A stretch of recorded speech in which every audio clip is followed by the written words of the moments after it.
And this is a Fox News alert. A man beheaded and multiple arrests following a terror attack in France. The ties to ISIS and the breaking developments with Geraldo Rivera, who says there's a chance, a good one, that we are next.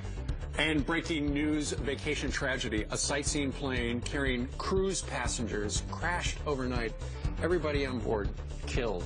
What might have caused the crash as crew workers are trying to reach the wreckage in a remote location.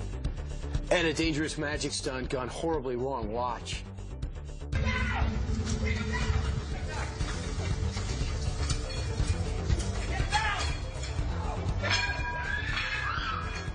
And a skateboarder nearly drowns as the famous magician Chris Angel rushes to his rescue.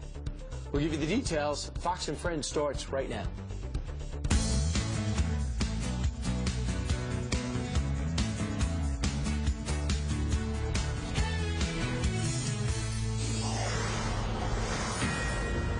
Well, for the last 2 hours, our show's been dominated, as well as I'm sure your conscience is, about what happened in France. No doubt about it, a terror attack, ISIS-inspired or ISIS-sponsored. Regardless, at least 10 people wounded, and one is dead.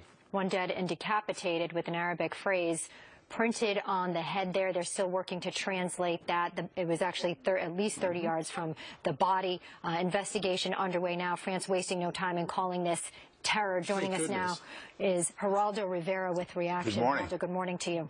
My first reaction was 3 days ago we celebrated when a drone strike took out al-Hazri, the guy who planned the Benghazi attack that killed Ambassador Stevens and the 3 others. I thought that this sounded like a retaliation to that, but I also understand that you had the January video in which terror attacks were announced and threatened in France, in Belgium, where the European Union is meeting right now, and here in the United States. That, I think, is why the United States may indeed be next. And this was very low tech. You start with the carjacking. That person becomes your sacrificial lamb, your victim. You behead that person. You put the gas canisters in a way that seems jury rigged. It doesn't seem like it took a whole lot of expertise. It didn't do intended multiple explosion, secondary explosion, as they call it. And I think that this is the vulnerability of civilization now. France has a tremendously large and very restive Muslim population. They get angry when people in the West say that, but it is true.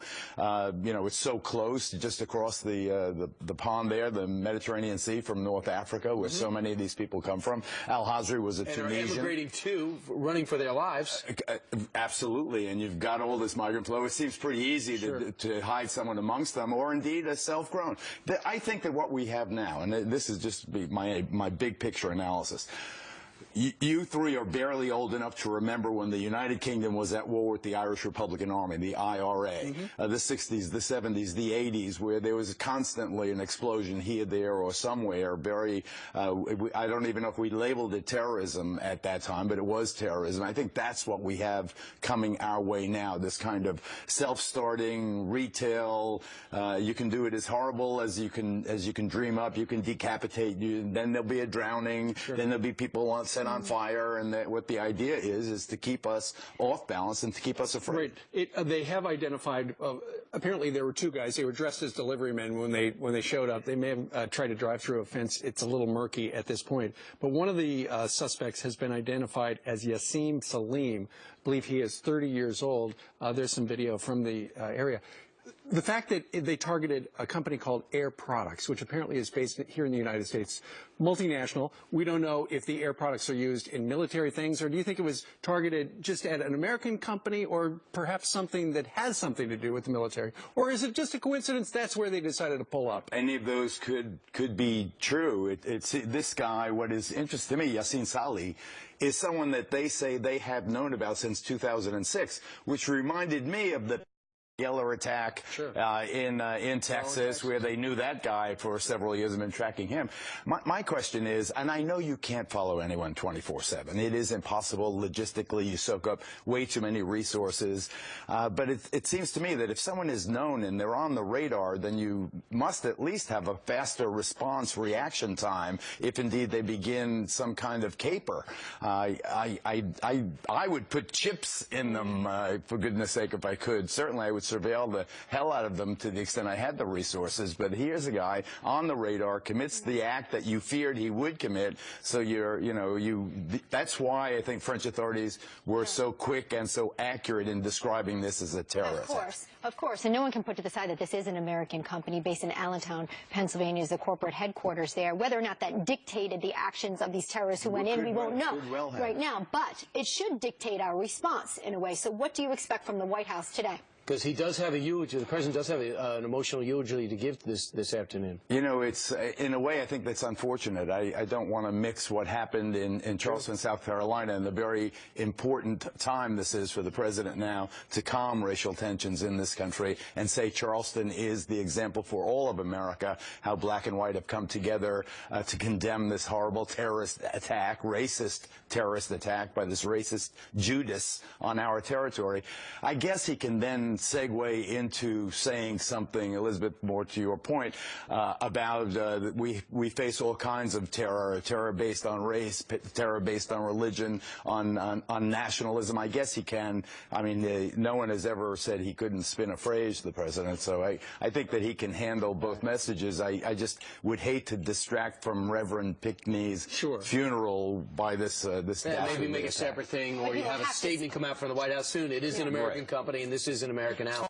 And it just seemed to me the fact that it is an American company would have to be relevant. Why that place? Right. Then again, he may just have the Pentagon address it, which would probably be appropriate as well. Zahudi Jasser has been with us. He's the president of the American Islamic Forum for Democracy. Doctor, since we talked a little while ago, they have ID'd one of the suspects, Yassim Salim. And as it turns out, one of these guys was on the radar for years, but apparently not close enough. Yeah, I mean, it's really, at what point are we going to change the operational tactics against these guys to understand that this is not about organization like Al-Qaeda used to be, it's about inspiration. So the pool they're drawing from are all of those who are anti-Western, believe in Islamo-patriotism, the Islamic State. And, you know, the Center for Security Policy had a study, a poll they released this week that showed that the adherence to Sharia, the sympathy for violence acts against Western targets is higher than we think among American Muslim population. It's somewhere 10-20%. Over 50% believe in Islamic law over Western law. Until we target that ideological battle and change from the narrative of just about violence, just about Al-Qaeda, and really more inspirational than organizational, we're going to continue to see these whack-a-mole attacks continue to happen. They say the number of terrorists in that country is up about 180%. Are you seeing that? Are you hearing that throughout Europe? Oh, I mean, look at the number of recruits that are going to Syria. You're talking about thousands that are going to fight the Islamo-nationalist fight in Syria against the enemies of what they perceive to be Islam, to put the caliphate up. So those that can't travel, as their passports are getting withdrawn, are going to be able to act and become part of the jihadist mentality where they are in the West. And that's why our FBI director has said they're in all 50 states. Simpson here in Arizona was known for many years and actually was in jail and then released. He was bailed out by his mosque, and yet nobody really seems to think, wait a minute, what's going on ideologically there? It's not just about violence, but what's the pool that's dragging these people into this mentality? It seems to me, if I may, that all of these attacks, first of all, I think we're very sloppy in the way we describe them. It should be much more specific. These aren't just Muslim extremists. These are Sunni Muslim extremists. And it seems to me the Wahhabi and the Salafists that you mentioned, the splinter group within the Sunni faith, don't most of these attacks trace their origins, whether financial or inspirational, not to Syria, but to Saudi Arabia? absolutely. The greatest global boot camp for ISIS is Saudi Arabia. So until we begin to recognize that our so-called allies, maybe in a macro-diplomatic sense, are actually the boot camp for these attacks, where their ideology, where they can't build a church in Saudi Arabia, where women are slaves and third, fourth-class citizen, that mentality is what creates the ISIS freelancers, if you will. The only difference between the Saudis and the ISIS groups is the Saudis hide it. They don't send out videos. They do it in an organized fashion. But the ISIS guys are grassroots Wahhabis. But they're starting to boomerang and attack Saudi now. They're starting to have some attacks. The royal family, because they want to establish the caliphate, would be including Saudi Arabia. You think it would be in their best interest to stop? Geraldo, thank you very much. Thank you. Dr. Sorry to Jasser. have such a Thank you, Dr. sad Jasser. Friday morning.